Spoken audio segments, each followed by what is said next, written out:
I've seen turtle doves starving for everything a hapless bird needs.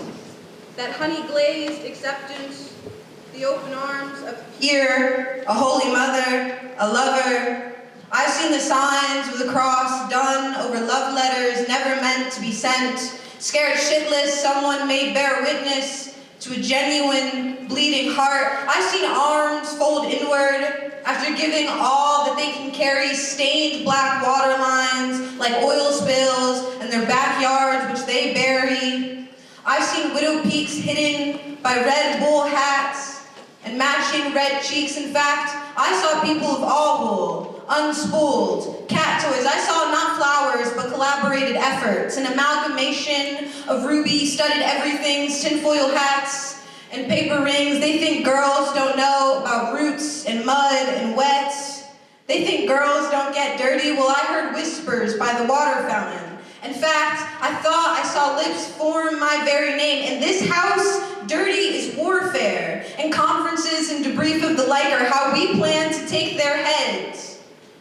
I don't know if I'm truly of roots and earth and mud, though.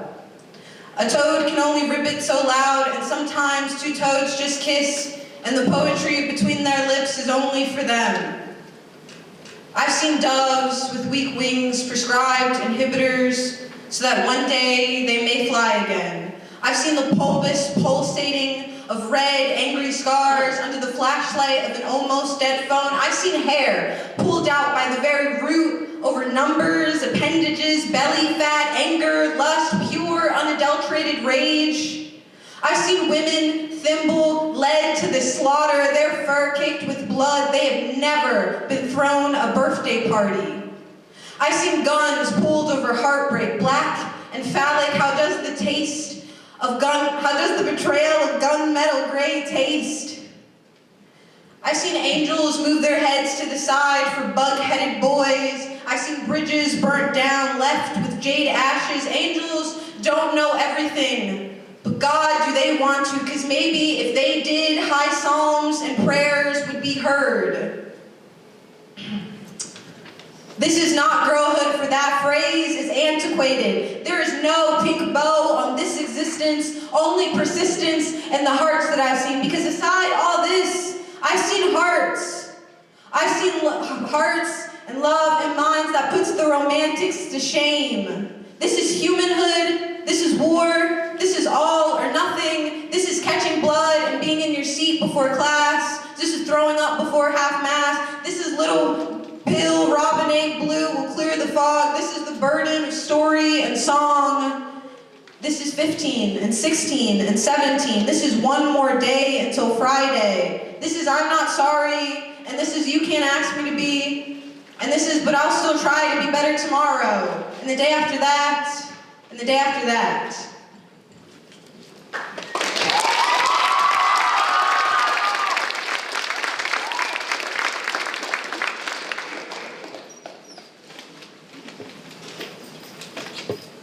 This day is just one of many, and tomorrow doesn't count.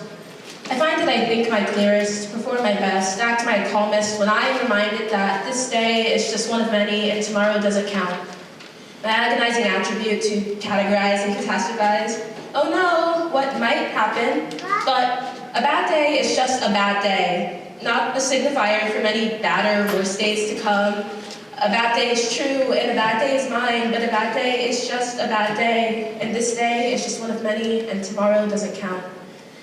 My past, present, future, all laid out in front of me. I see the signs, I don't ignore them. I overanalyze because I'm all too terrified to underthink, underestimate, underachieve, because then I might truly understand how it feels to writhe, to hurt. So I write down the lessons and learn before feeling. Look, it's over there underlined that this day is just one of many, and tomorrow doesn't count.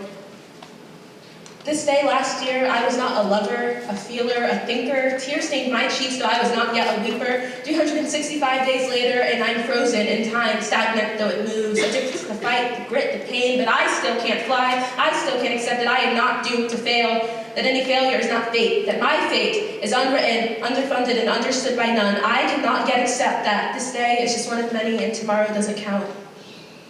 Tomorrow doesn't count. Tomorrow is nothing but an idea, a concern, a preconceived notion of what I think to be true, but tomorrow is unimaginable, and tomorrow means change. It's coming. I can taste it. But when soon isn't soon enough, the creeping ache takes precedence, and all that I'm left with are my hopes for the next day. And so until the sun rises again, all that I can hope is that I'm better, stronger, optimistic, no longer hollow. Tomorrow is unspoken, but as long as I am alive, I will always have tomorrow. I will always have a second chance, that understanding that the worst is yet to come. Tomorrow isn't tangible, and tomorrow isn't set in stone. Tomorrow is tangential, and still it doesn't count. It does not count yet, but tomorrow is my choice, and I can shape and mold as the day requires, and it can count. If I choose to let it, it can be everything if I hold it that closely. But if tomorrow is not favorable and my day is not my best, it never hurts to have the reminder that this day is just one of many, and tomorrow doesn't count.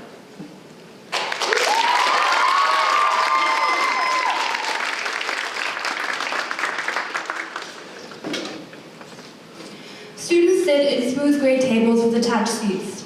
The tables are dirty even when they're clean. The steam of reheated green beans and grease of naturally sourced pizza imprints the uncleanable surface as if it has been soaking in a mixture of oil and prepubescent sweat. The tables connect friend groups or break them apart, isolating the seventh friend who cannot sit and does not fit. I often become the forgotten one, so I must race into the lunch line and hand-me-down Mary Janes tightening uncomfortably around my ankles. The classes line outside the lunchroom because we do not have an actual kitchen. The lunchroom is a past classroom, an art classroom, or an indoor gym space. Students boast about their Fortnite skins, dramatize the latest fight, talk crap about various teachers, and pour vile potions into Tura chocolate milk carton, sacrifice with no intention of putting lips to the thin, brown-stained cardboard. The small, cold cartons have beads of water at their necks, sweating like the boys whose hands grasp at them. Wawa chocolate milk sounds wonderful until it is just school lunch. The fantasy of chocolate is suppressed, and another title without taste to match. Strawberry isn't much better. The cafeteria embraces the immaturity of its squatters, the simplicity in their shouts. The tables whine under weight and memory. They have witnessed endless years of youth. Teachers scramble to fix them neatly, wipe off paint from a previous art class, and manufacture a facade that the school is not struggling, overwhelmed by a lack of resources that the district cannot provide us. My small friend group migrates tables occasionally, or maybe only I do, depending on what I want to feel on that particular day. At one table, located at the south end of the cafeteria, lay the softness and emotion of young girlhood, the raging jealousy, a fear of missing out. At this table, an internal dynamic is being broken or discovered at every second, fabricated by a historical happiness in our eternal years at this table. The other table, located at the northwest end of the cafeteria, is much simpler. Boys sit tightly together, cramping themselves into seats they have long outgrown. I sit, listening to their conversations and bathing in their vacuity. The cafeteria is a battlefield, a bloody mass of toxicity, poverty, and struggle shared by both the students and the school. A representation of the unmasked inequality which lies in our city, a portrayal of the heavy absence of opportunity which sticks like hardened gum under desks. But we keep on going. Our lives are harder to compress, to oppress. Our smiles are wide and our eyes are gleaming. This is my childhood, and isn't it beautiful?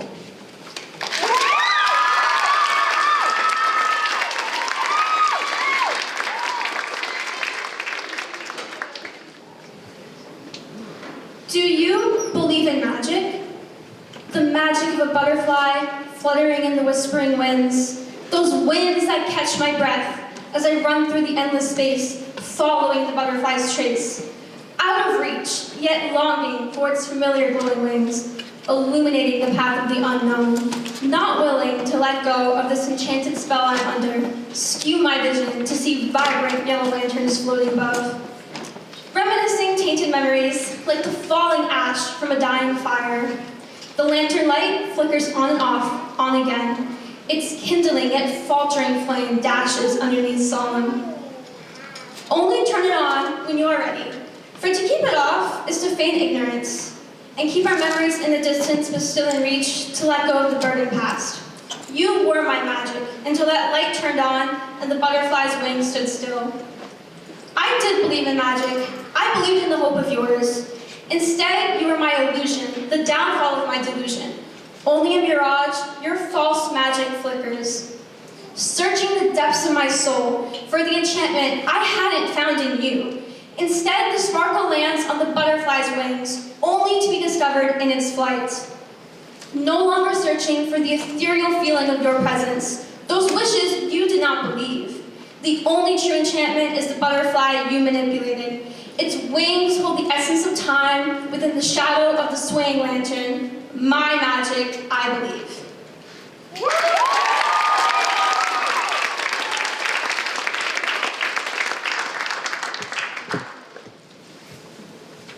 She can't remember all the exact day it started, the fatigue, just that one day it began and never stopped. It infiltrated both body and mind. It is constant, consistent. The days seem to pass on by, and she can't remember what next. She stands in the snow, newly fallen frost gathering at her feet. She is gone there and gone, like many others. Nothing strange or special about her face. Her clothes are as average is, no matter what she decides to wear, one day to the next, or what she decides to alter.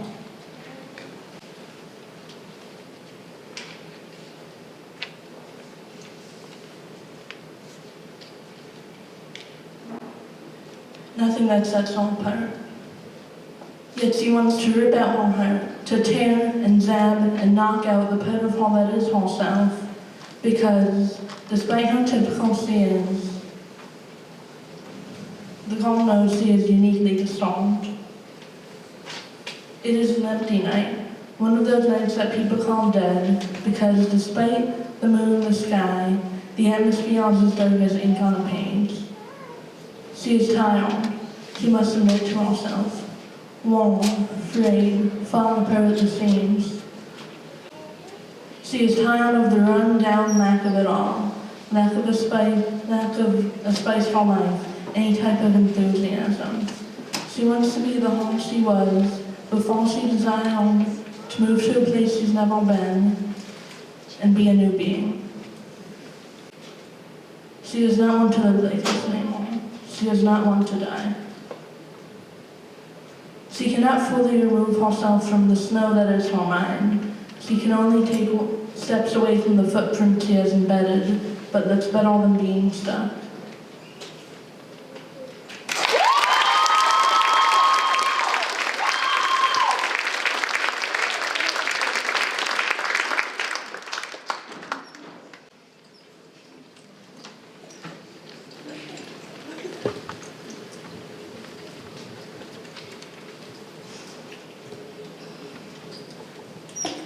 A black hole at the center of it all, leaking out words and letters and estrogen.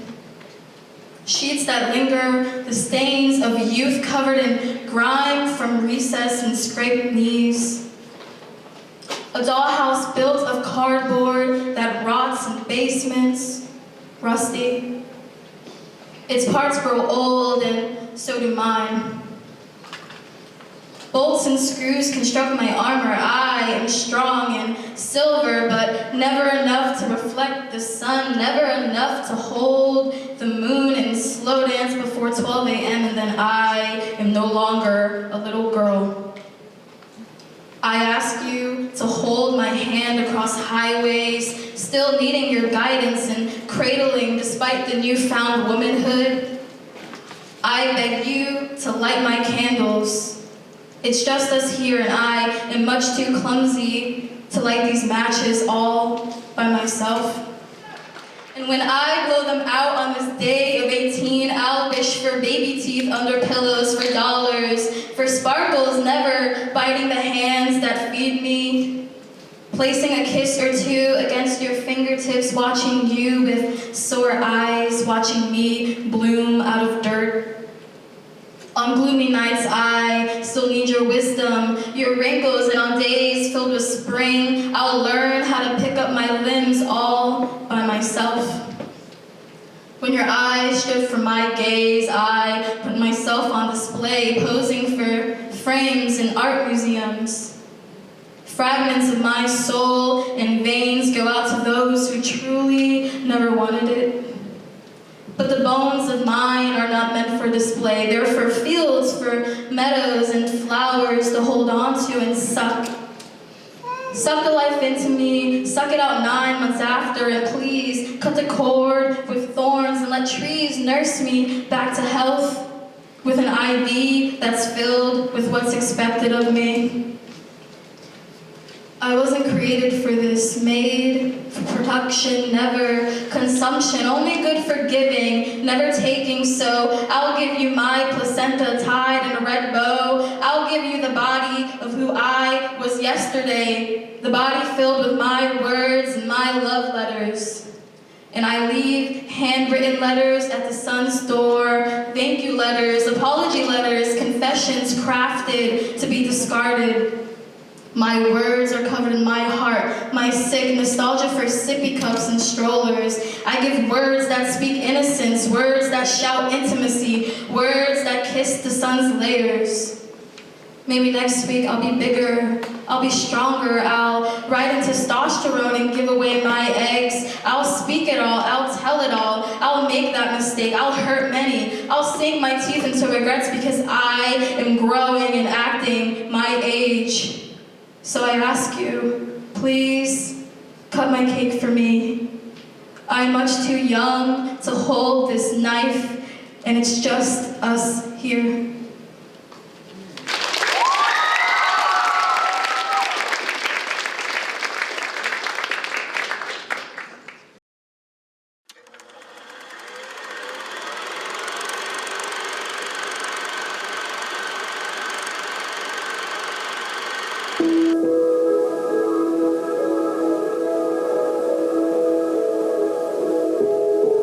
We stayed up until 5 a.m. just to see the sunrise. We missed the fireworks, and to subside our regret inside, we watched the sunrise. It was freezing on the top deck, wood rotting and dampening from rain. I might have thought I was insane because I was safer inside with the window pane. But you said it was not the same. And it wasn't, because glass can't capture vibrancy. You can only highlight the yellows and oranges, the sun's classic consistency. The window pane remains with this old-fashioned inconsistency. The window pane will not tell you what you're missing out on because he wants all your attention to himself. If you say no, he will crack and blame you, not his own stones thrown at his aged glass. But he was sleeping this time, and the night was quiet as it died in, like the huffing air in deck space and the sun sneaking over the horizon. The sun's silent beauty. I finally understood what the glass couldn't see right through me.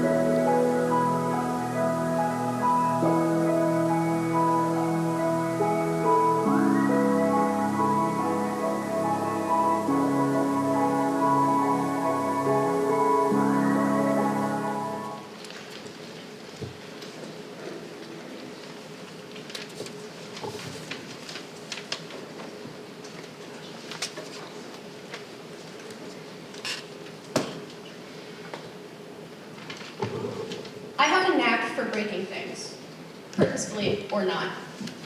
When I was 14, I fainted in the washroom, and I fell so hard that I shattered a porcelain trash bin, though my guilt only lasted as long as the bruise it left on my thigh.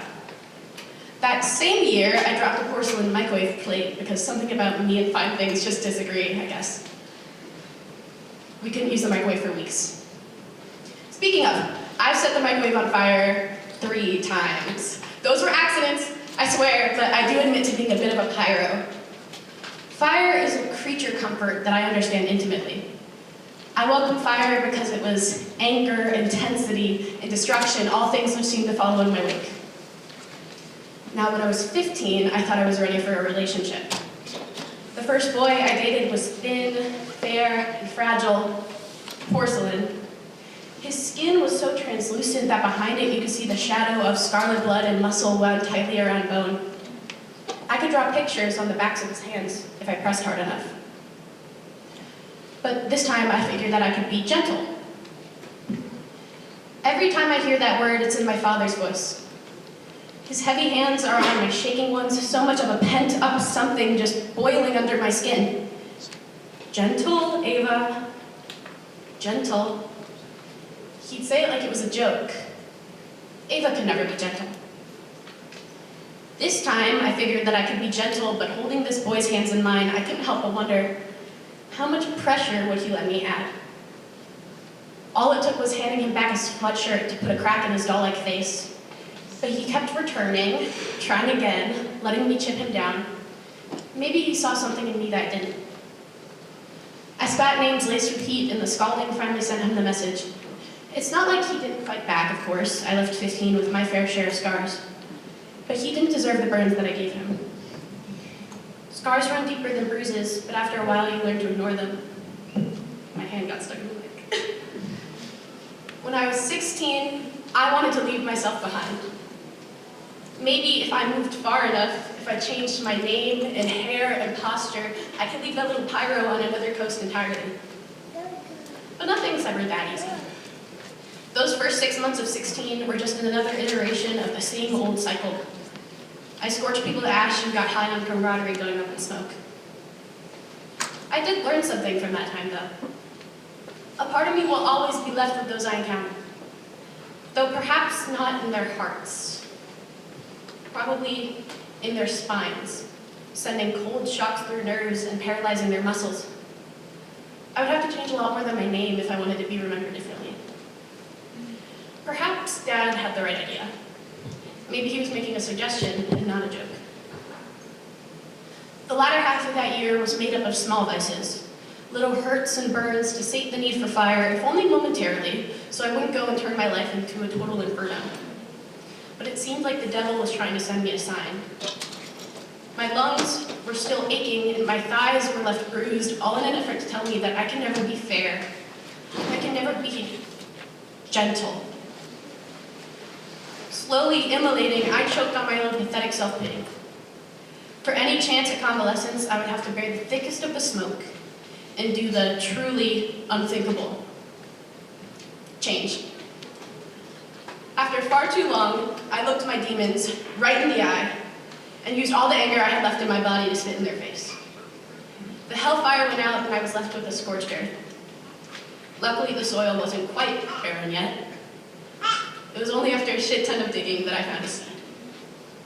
Now, I've never had a green thumb. In fact, I'm not at all good with my hands. I've been told I have a knack for breaking things. But after some trials and many, many, many more errors, I made myself an Eden. I like to think that if the porcelain bodies were to walk through me once more, they'd come out without any more cracks, and maybe a little less of my weight on their spines. I looked down at my scars, and the ghosts of old bruises, and I forced myself to remember. Remember their pain, remember mine. Remember the lick of the fire and the brink of hell. I hold it in my hands, and I don't add any pressure. Break the cycle. Take the suggestion. I soothe the burns I can. I let them go. I let them live. I've said my apologies, and I'll repeat them if I need to. But the best I can do for now is be more caring. Because Satan told me I have a knack for breaking things, and I finally realized that it doesn't have to be true.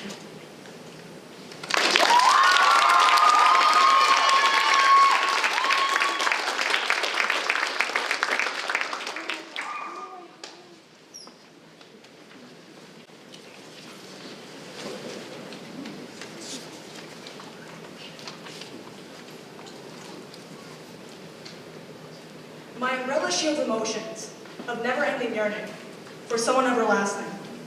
The unexpected moments in which I couldn't stand, when he'd offer a reassuring hand, as he pulled me this way and let all troubles go away. A smirk plastered on his face, which brought out his dimples. His eyes, painted in hues reminiscent of the Cerulean grottos, alluring me like a siren's call to be his Atlantis. Leading me into an ocean, he dragged me through harsh waves that could crush and drown me through the depths of sacred confessions. Treacherous and tempestuous, perhaps maybe once I could dance, or at least share my umbrella. and let my heart bleed out oceanic pain.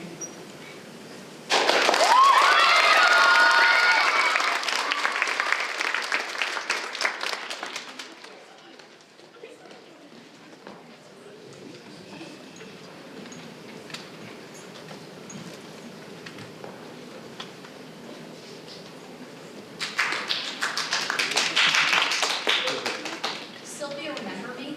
I wouldn't be so surprised if she didn't. It's been 4 years since we met and 3 since we last spoke. Our friendship ended when she assaulted me. That's not something I'm going to describe up here. You don't want to hear it and I don't want to say it, but it's obviously relevant. Whatever I know about her now, I know through my mom. She says Sylvia's a disaster. She's been fired from every job she's ever held and kicked out of every school she's ever attended. For the last 16 years, she's bounced between troubled teen programs and psychiatric wards, but no one can figure out what's wrong with her. I know what's wrong with her. I met her at her worst, before all her treatments and after all her suffering. Whatever she did to me was bad enough that I can't remember it. Ever since that summer, my younger self is more alien to me than she is. She knew everyone in my life. My parents, the friends I went to school with, my baby sister, who I never left her alone around. We understood each other. She understood why I understood why she'd become like this. She understood that I was incapable of change. She said that to me every day, and when I talked about the future, she was confused. Sylvia was all I thought about. I spent nights at her house sleeping on the couch, to be there for her when she had her tantrums. She always talked about death. Part of me hoped she would, that she'd snap her neck and never torment me again, that her greasy hands would blow, decay, and disintegrate. I'd never let that happen out of misplaced concern and affection. But when I did stop seeing her, it was for my own safety. She oscillated between deep remorse and fury. The last time we spoke, she was banging on the doors of my house and rattling on the windows, trying to be let in. We never talked again after that. I reported the incident to Childline in May of 2021. Sylvia went to the hospital, and we all went our happy separate ways. After years of therapy, I'm supposed to have found some kind of conclusion. I did EMDR, went on all kinds of meds, changed my diet, fixed my sleep schedule, and now I'm not supposed to have these kinds of problems. But even if I've relearned how to be a person, I'm only a person because of her. It's an unfair, never-ending cycle that she's at the center of. Sylvia was always telling me that we couldn't change what we were, that we were condemned to being what other people had made us, but I disagree with that. If that was true, then I'd be whatever Sylvia has become. But she's gone, her mind has lost to illness and drugs, and I'm all that remains of what she once was. There's no conclusion to what happened to me. There never can be. It will always linger. But I can sit with the pain, learn from it, grow with it, until it's at a point where we can exist together. And in that way, I'm not searching for what is lost, rather cultivating what is shrunken.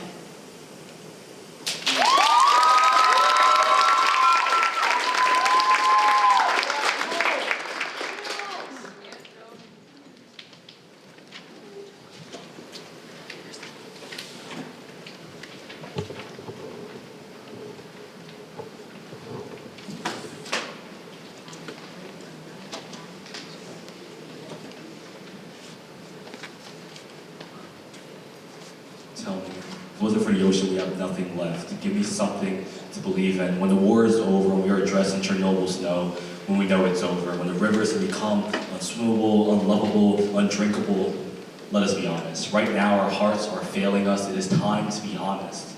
I told you about how father punched the bathroom door off its hinges to prove if he wanted to kill mom, he could. Tell me about how love is violent. Show me the shores caressed by the ocean so they turn to sand. Towns beat into cities. Call us lovers the way you call a dog a mutt. To be honest, I loved you to prove that I could. On my hands and knees, I faithfully completed the act of wiping my mother's blood from the walls. Here I learned that life is lived on your hands and knees. My hands are damp and wrinkled. My boots are heavy. This is the closest I will get to forgiveness. There's a quote about cleanliness, about godliness. I scrub so hard the paint comes off. Mom will be home for a while. How I hated the water beneath my feet. How it moved as if threatening to swallow us. The sandcastle floods in a way that is so nostalgic. We can hear the children play above the ground. We are held by the earth, by sunflower roots, above the dirt, pointing eastward, homeward, hellward, towards the sea that we would never see again. Tell me, Wasn't the snow beautiful? Wasn't earth perfectly warm? Tell me, isn't creation an act of love? Isn't destruction after an act of forgiveness? I feel the sand beneath my feet. I watch the bomb drop from across the sea. Tell me, if it wasn't for the ocean, we would have nothing left.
All that's known in life, I owe to her. I know nothing about my own anatomy. I cannot handle the lightning, so strike me so. Forgive me, I ask for the knowledge of leaves in a tundra. But let the wind take me into an avalanche, then save me. She, the blind archangel who leads the blue night with fallen souls. Mama, the weeping, Mama, the angels, no sleep in heaven or Bethlehem. The bodies of others concealing their sin. This is my fall from grace. Why am I here? I want to ask her, where do I come from? She says, the gods and the clouds come together with a big plan to wash me upon the shore so the condor can lift me. And she smiles that smile, yet never sees me or my beauty, soon rusting like the cross on her chest that leaves me to sink in the folds of my sheets. In the steel mills of Bethlehem, Father works through the night. He does not believe in gates, magic, or prayer. And he is the most knowing, because he does not see lies. Some pray that one day Christ will come a-calling. They light a candle and hope that glows. Even on Sundays, attendance will be taken, a gold star put onto their temple, hands unclasped, hoping all will be forgiven. And maybe even she may push through the gates, enlightened by harmony and wisdom, while angels use their wings to wipe her tears. But I want to ask her, where do I come from? But she says, God saves those who help themselves. And some just lie there crying for him to come and find them. But when he comes, they don't know how to go. I want to be just like her one day, to light the manila candle, let my stares turn to shame, to work tirelessly like a honeybee for my unforgiving colony. But when it's time for dry lips and see-through skin, I want her. I want to ask her, where do I go? Because I want to see those gates too. Even if it means the blue night seeps through my skin and through my bones to be accepted with love in heaven. Mama who bore me, Mama who gave me,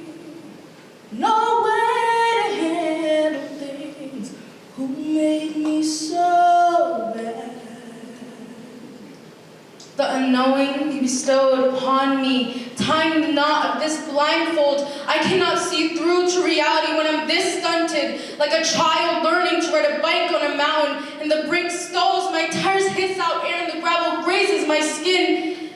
And she places a Band-Aid on my wounds and a peppermint for the aches. I ask her, handle this for me. Bear the burden of my cuts, blood, bruises. Mama, the weeping, Mama, the angels, no sleep in heaven or Bethlehem.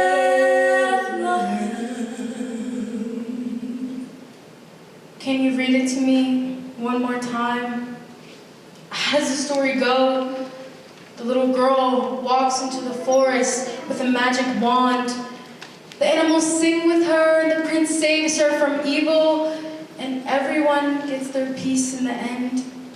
But I will continue to stay awake, because me and you, Mother, are just girls, children. We are chaos at the door of tranquility, banging our fists as no one answers and no one will answer. Keyless, hoping. Can you read it to me one more time?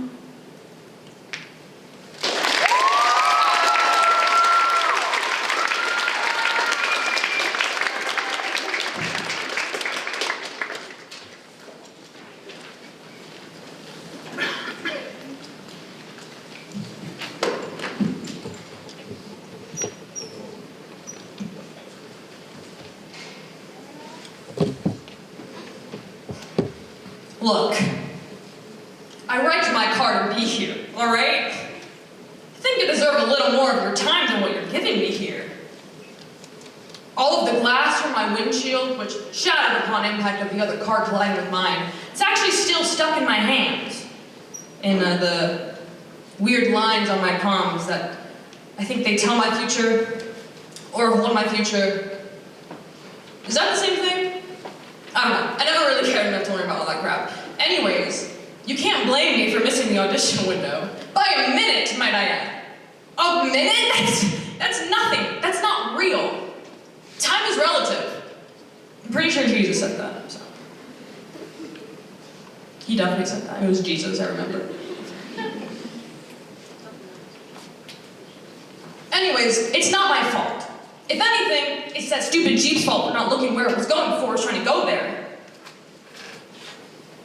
Look, I'm a man of honesty and I'm a man of my word. So I will admit that I may have been driving a little over the speed limit. A little, like, hardly at all. And if you take out any legal jargon or, like, perspective ideas and only look at this through a moral standpoint, which is the only standpoint that really matters here anyways, then I think we can all agree that when you're driving on the big open road, before you go anywhere, before you cross or merge into an intersection along the highway, you look where you're going and you check your mirrors. And then, with your hands correctly placed on the wheel, you do a quick 10 and 2, 10 and 2, 10 and 2, 10 and 2. It's, everybody knows it. It's easy. I do it every day. I'm a perfect example. So. If you make me walk back out those doors without letting me show you my incredible performance, which would guarantee me to land a role because that's how good I am, well, that would be a huge loss on your end. You don't know what talent is. You've never seen talent. And you never will if you don't let me audition. And for how long would my audition time be for? Personally, I think I should be given as much time as I think I need. That's how much I have to offer. My talent cannot be condensed into a rushed time fragment of 5, 10, 15 minutes. You've got to give the people what they want, and I am what they want. I make heads turn when I enter a room. And ever since I switched out my toothpicks for cigarettes, I've been a better man. More sophisticated, more charming, more handsome. This type of talent that I'm willing to share with you, it's rare. You'll probably never come across it. In fact, after me, you're never going to come across it again. I'm not saying this to be conceited. I'm just ambitious. I'm hardworking. I'm honest. And a man of my word. Please consider me and my pure, raw, authentic talent nobody else has. To carry the lead in your production, I swear I can change lives. I can be everything. I am everything. So please, give me a chance.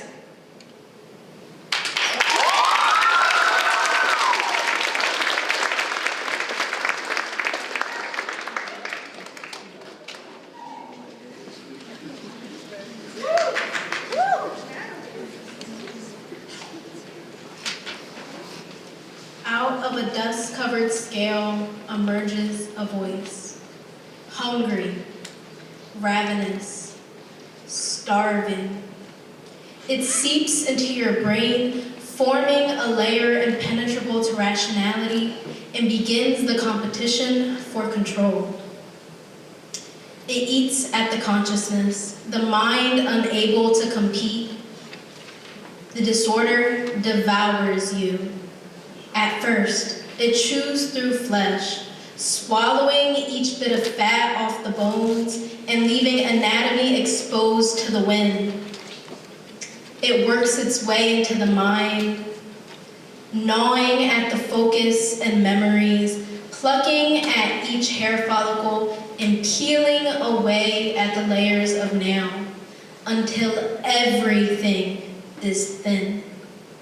It uses your eyes against you, glaring at one's reflection, picking at invisible imperfections, and analyzing each fold and crease. Hunger is eternal, a never-ending fight for fulfillment. And once it gets a taste of nourishment, it will never retreat back into the recesses of the mind. The illness is never satiated. It is still hungry.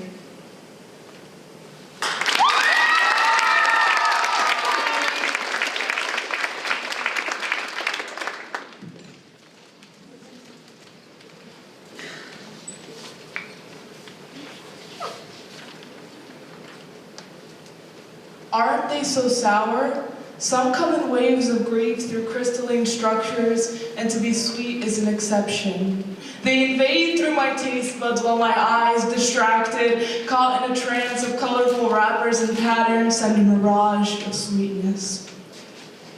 Send a mirage of sweetness.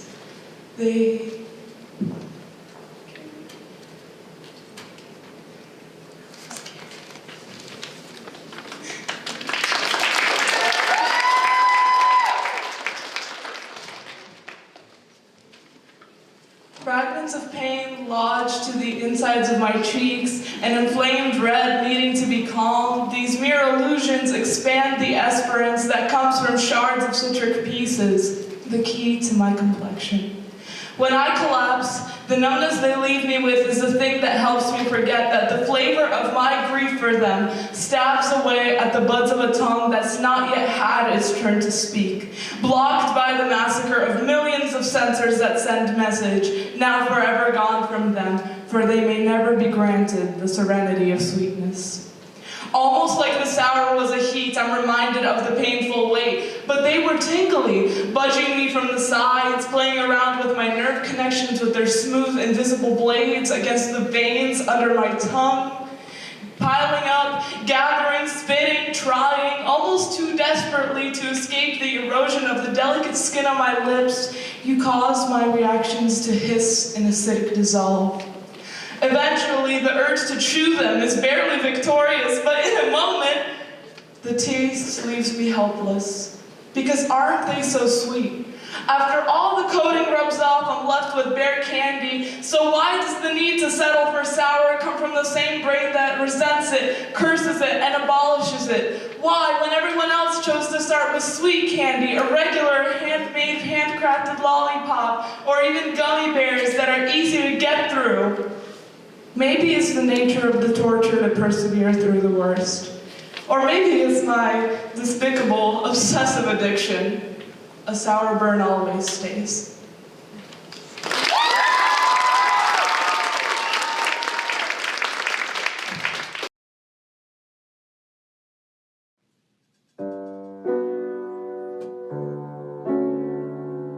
Flying over the woodlands just before the forest glade, sheltered by the shadows of shifting leaves, the summer sun had stained the dense foliage beneath her belly, and in the glade a fleck of yellow reflected from its grounds. The sparrow, captivated by the blonde blade in the stomach of the glade, was tempted onto the ground, her feet dampened by morning dew. She found herself stood beside the green neck of a daylily, the very flower over which she nearly flew. The sparrow's flock glanced down at her with disinterest as she hid beneath the petals faded yellow. Farewell she bid to her flight and their browning feathers, eventually eclipsed by the trees that bordered the meadow. But how many August evenings would allow their clouds to be illuminated in summer sun, until each blade of grass in the glade was smothered, the trees being the only ones reflecting the snow's light. Each faded flower head shriveled and drooped to stare at the ice suffocating its roots. But as the yellow daylily bent its green neck, he was met with the stiff eyes of the old cold sparrow, the very bird whose feathers he had failed to protect. As early springtime rain melted ice into the soil, green buds formed as spots amidst grass along the perimeter of the meadow. The daylilies in the glade returned to stare at the trees once again. Alongside them, the one who had, just a year ago, reflected the sun in his skin. However, instead of eyeing the leaves tinted orange atop the old oak trees, the yellow daylily peered towards the sky, toward the old sparrow's flock passing above absent-mindedly, their dear sister no longer hidden.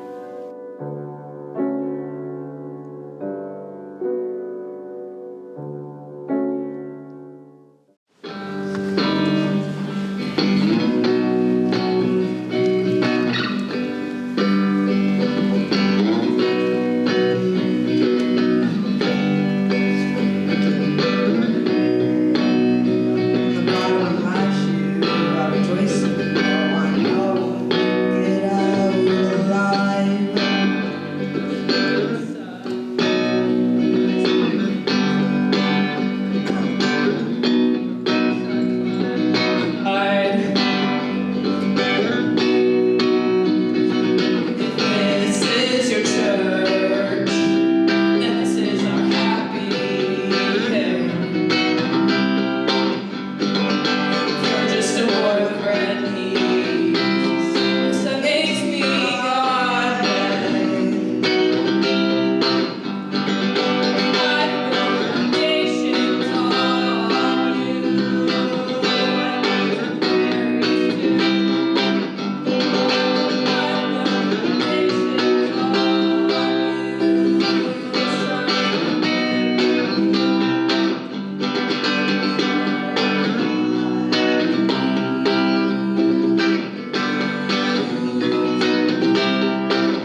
beside you, there and then gone, a flicker of darkness imprinting for only a moment upon the world. The sunlight dances on gold, gray, black wings, painting masterpieces in the sky with iridescent rays. The birds soar in 2s and 3s and 10s and 100s, far above the earth and her waters. Have you ever wondered where it is the birds fly to in the winter? Ask and it shall be told to you, for a storyteller's price is low, only listening ears and silent mouths. And within the tale, 2 secrets hide, the kind of which are known only to 2 sorts of people, the dead and the dying. Ask and it shall be told to you, for a secret keeper's price is low, only listening ears and silent mouths. I will tell you of the firebird and his flock, of a magic so ancient only the first magician knows its truth. I will tell you where the birds fly when winter begins to whisper. Here is the first secret. Beyond the 7 hills and the 7 valleys, they grace the skies with caws and crows, with birdsong and harmony, beauty dripping from each sound like dew from soft petal. Each feathered flight escapes across the hills until only the echo of birdsong is left, lingering in your ears like grief lingers in the heart. They land among the grasses of the afterlife, and the grass is the color of pure, unfiltered compassion, of the coldest drink on the warmest day, of bodies coming together, of a star falling to the earth. No crude word, only memories could describe the pastures of that place. In the air, it strokes the wings of a great firebird, and the flames are the burning of an eternal funeral pyre, and if one of the living dared too close to him, they would feel the smoke flutter into their lungs, coating the inside of their mouths. He throws wide the gates of the afterlife, and the birds, the souls of the dead, nestle down into the resplendent colors of their new world. That is the first secret of the tale. Birds are souls. And here is the second secret of the tale.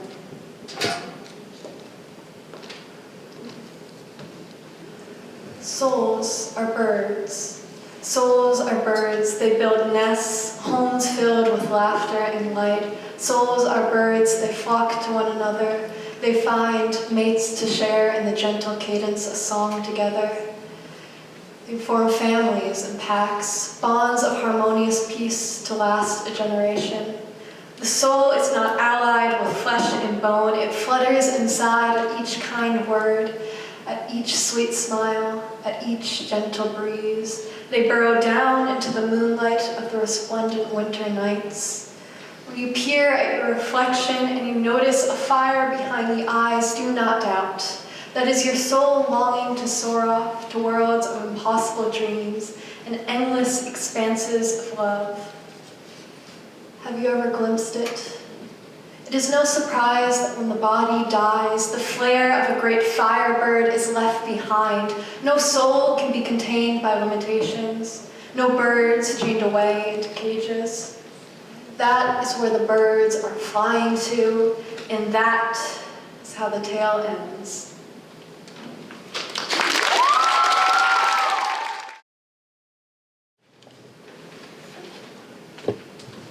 Standing in front of you right now is a goal that I wanted to achieve this year, and I'm doing it. Right now, I can feel the tinge of tears ready to invade my sentences. My legs are trembling. I feel like I'm going to fall. I used to be good on stage. It was my second home, the only place in my life where I remember feeling confident.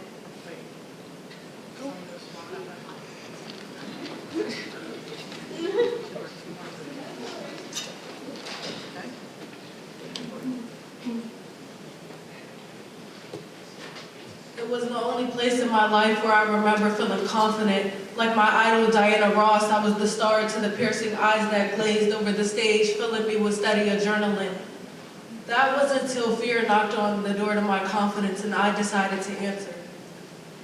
My fear stemmed from the day my second grade teacher deemed me a failure.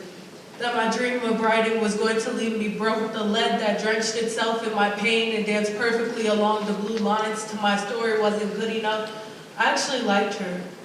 I went to her when something was wrong. I trusted her, but she had nothing nice to say about me.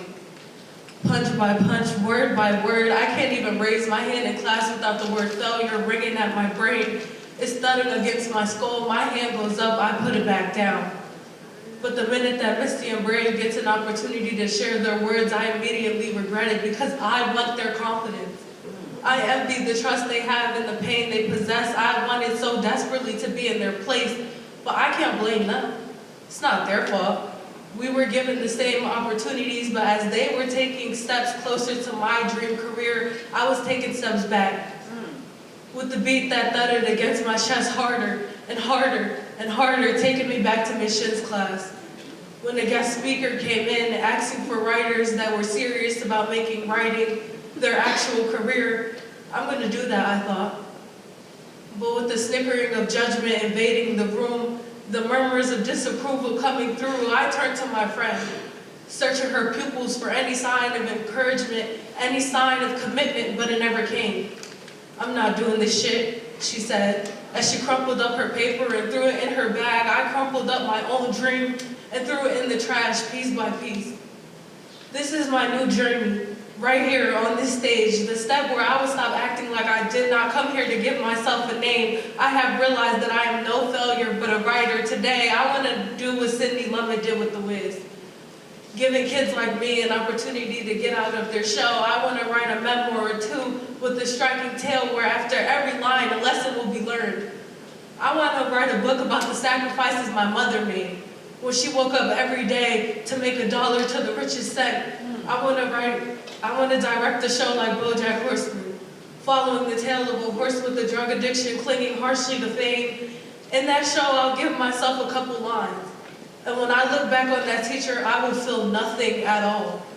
Over the years, I have thought of what I would say if I seen her again, if I would scream or shout, maybe throw in a "you hurt my feelings back then," but I won't do any of that. Instead, I'll send her a book with my name on the front, my picture in the back, rated #1 bestseller. I'll make a good movie, then an amazing one. And every single time she settles down on her couch to watch season 3 of my latest sitcom, there my face would be. When I'm standing on a stage more grandiose than this, accepting my Oscar, I'll smile, remembering this very moment. Thank you.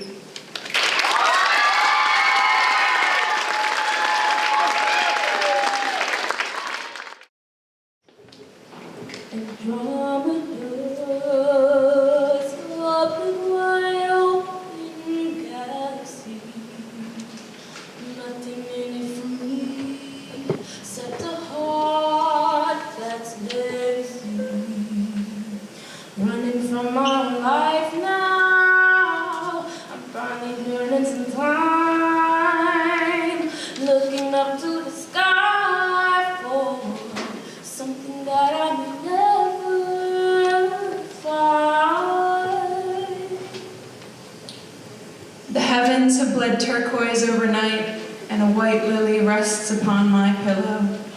The morning finds me nestled amongst the brittle grass and crumbled stone. I rest my head on well-worn silk and watch the cars go by. These graveyard gates are sealed and the key buried, and I lie alone in a mausoleum overgrown with longing. Sometimes I walk along the dandelion path, cling to the bars and picture myself a passerby, wandering, uninhibited by anchors of limestone and ivy. Sometimes the earth cracks beneath my feet and fissures split my fragile bones, and I weep to the lonely trees. They whisper on the cool autumn breeze, bury me beneath their leaves.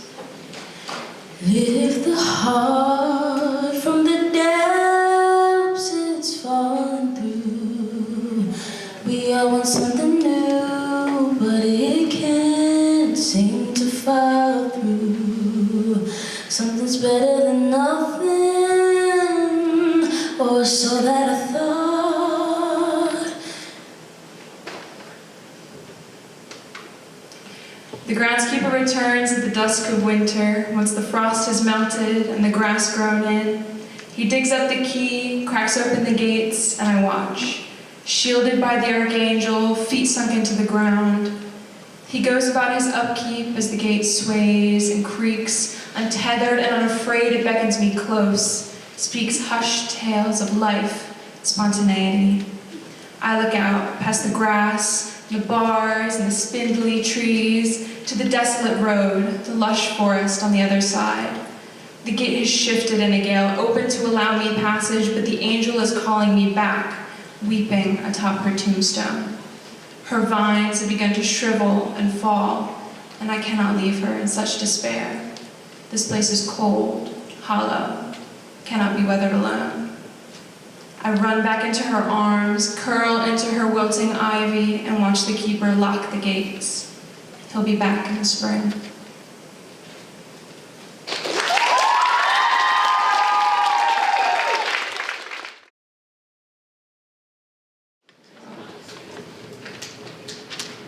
An ode to the man whose eyes match my own, to his button-up shirts. For each time I move my bed from one side of the room to the other, he helps push it.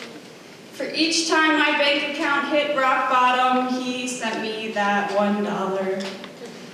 An ode to the man who I will never beat as we race down the mountain, that held my hand when my skis reached far above my head, that carried me when my legs lost their weight, and that lifted me up when the chair was going to knock me down.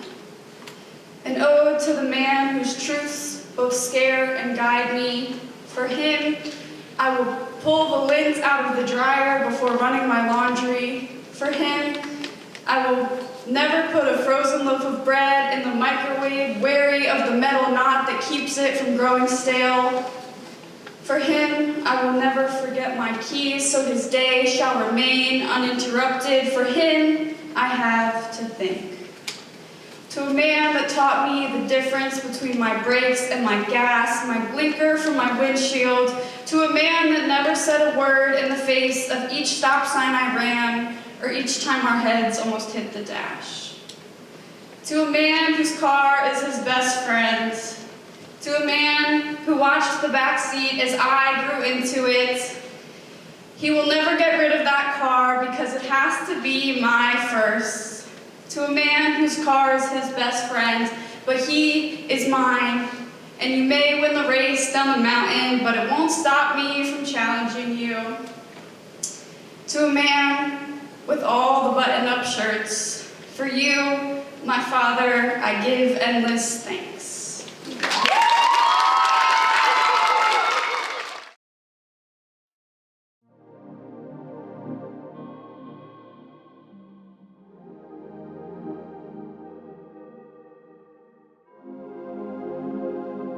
When I was little, God had a blind spot for me. I grew bigger and I grew stronger.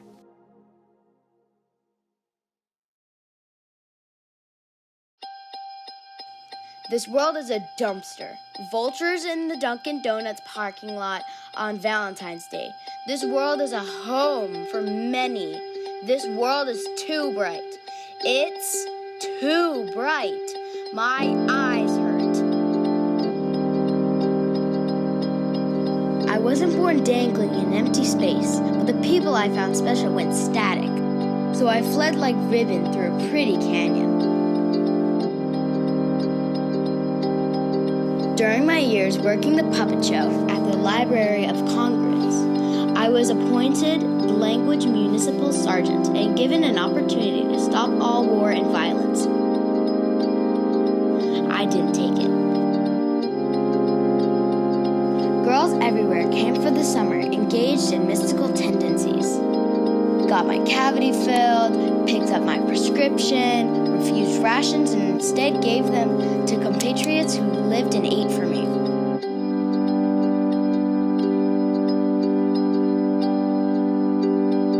I live backwards by the highway. Consumers everywhere suffer. I walk backwards to the train, to school, through the mall. I get headaches from the high prices. Going forward makes it all worse.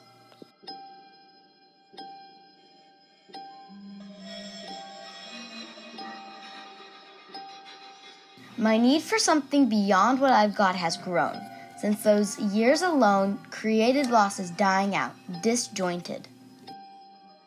Nick, I just want to let you know that I love you very much. And if anything ever happened to you, I wouldn't know what to do. And this necklace, I'm still wearing it, and it's yours. And that means a lot. I love you.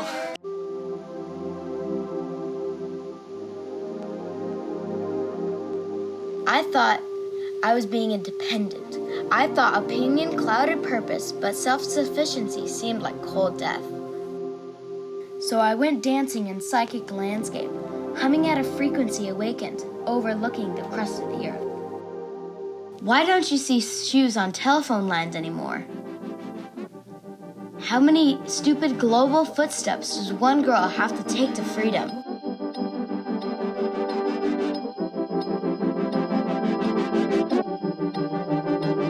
I know you are a little worried about how long life is going to take. With oily problems and milk and gas, plagues and hunger and blizzards and long roller coaster rides. The most important of people can see in corners where others are blind, blind, blind.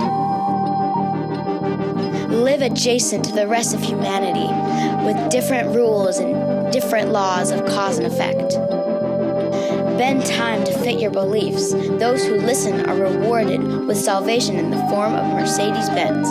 That will speed things up nicely. When I was little, God had a blind spot for me. I grew bigger and I grew stronger. He sees me now.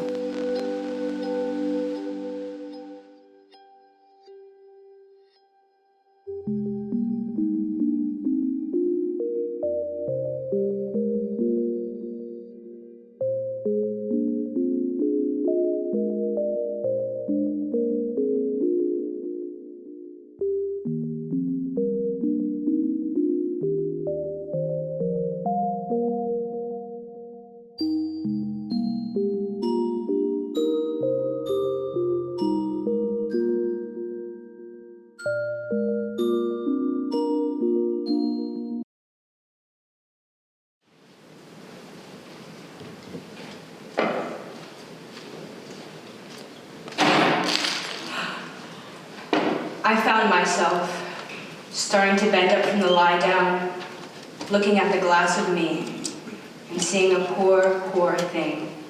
A little girl, spun into Madame Earth, spun into webs and dust. The butter churn runs off speed and gears, but I found myself relying on the moving hand, curdles created from spinning wrists. I want to create a,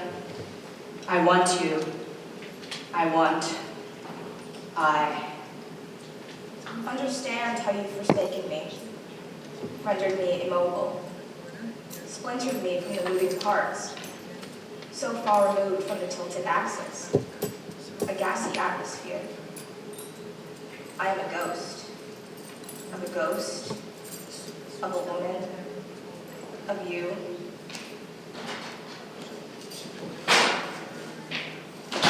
I may be a beast, a witch, a reality whipper, but a fortune teller I am not.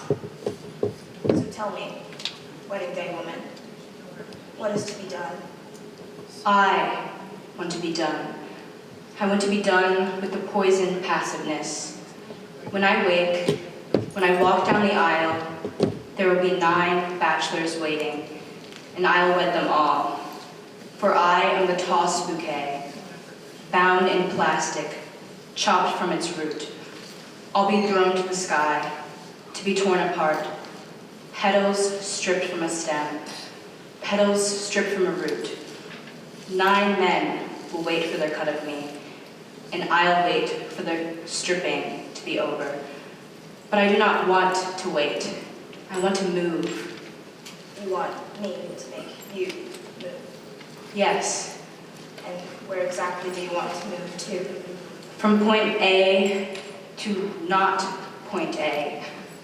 Whether that be point B, C, or D, I wish not to be stagnant. transposing the glass of me, accessing 3D coordinates. As when I wake to my wedding day prophecy, I will be asked a question. Do you? Don't you? Will they? Won't they? I want to muster up the courage to answer. Put the I in I do. Well, do you? Do I? It can be hard to decipher, sifting through what's yours, what's superimposed, panning on ease. The difference between the voluntary and the wholehearted becomes tough to understand. The volunteer gives herself a fair game, fair player participator in the magic act, but there's no good to make it. Moving with your full heart. It is a separate play entirely, to deal with the claims at hand.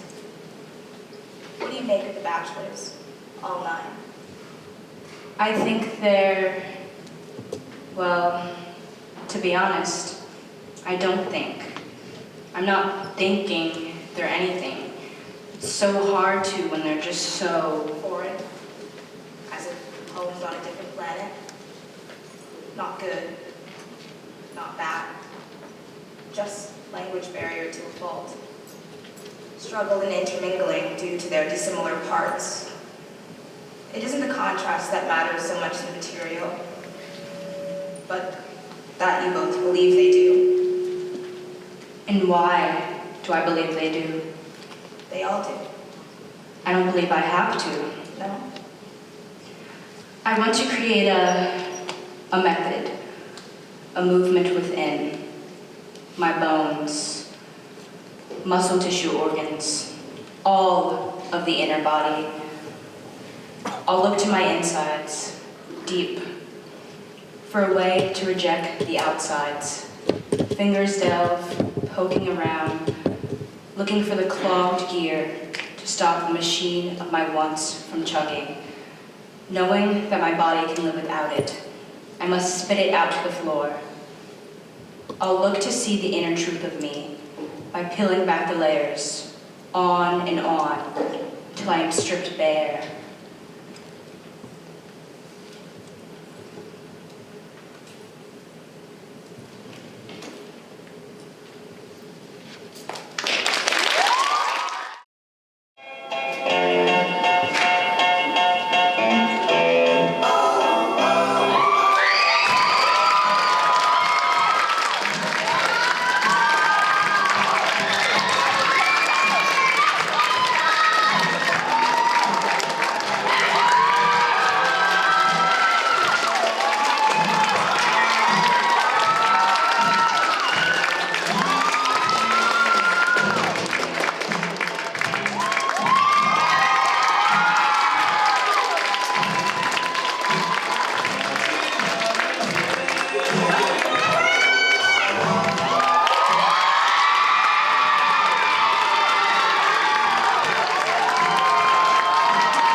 I want to give a personal thanks to Ms. Cramney. She can get up here. We have flowers for her. She's coming. She's coming. I wrote a little thank you speech in my phone, but my hands are full, so I'm gonna wing it. I was gonna say, in junior year, I really started disliking writing, and then I had your class for memoir, and I had you teaching me for Writers Cafe last year, and so whatever career I have in writing go for is totally thanks to you, and we have our ups and downs, but you're still my goat. Thank you so much, Ms. Cramney.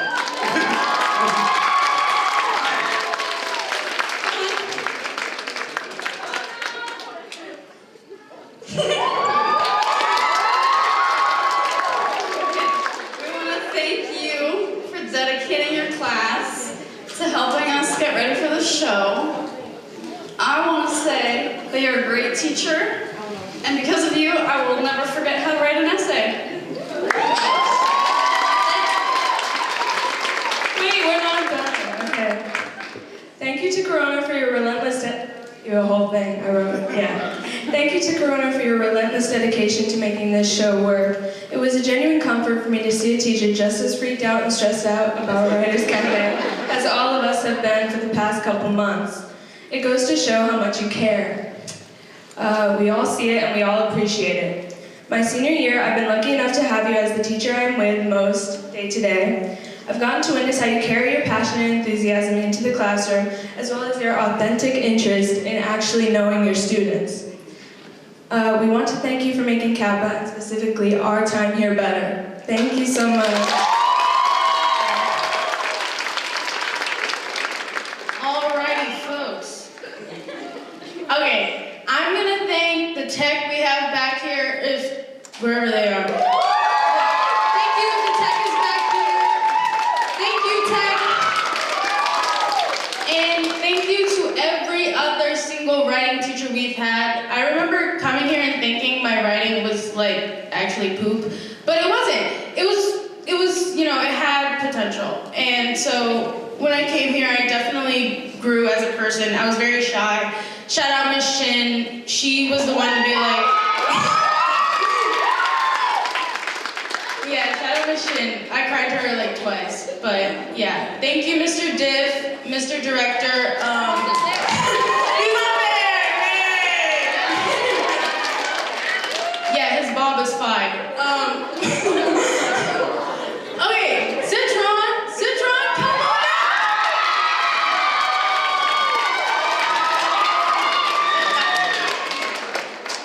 Thank you, Citron, for being a mother to your kids and to us. Thank you, everyone in the audience, for coming. This was Writers Cafe 2024. Let's go! Senior year, let's graduate.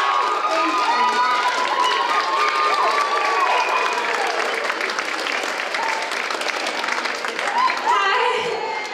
I want to thank all my writing teachers and especially Ms. Cramney that made this show happen every year. And I was in Writers Cafe last year as a junior, and it was really cool to see the other senior class and now our senior class, because now we're the seniors and we're hosting this, which is really cool. And I want to thank everyone else who was in the show, all the tech, everyone from every grade that participated, and everyone who came out to see our show.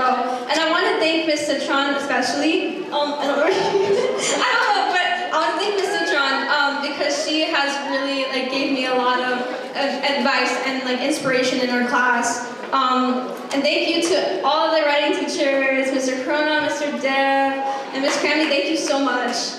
And Miss Shin, thank you so much, Miss Shin. Your journalism class was amazing. It was really cool. And Miss Hart. Miss Hart's not here today, but I definitely want to shout out Miss Hart too. I love her class. We read a lot of Shakespeare. Yeah, thank you so much.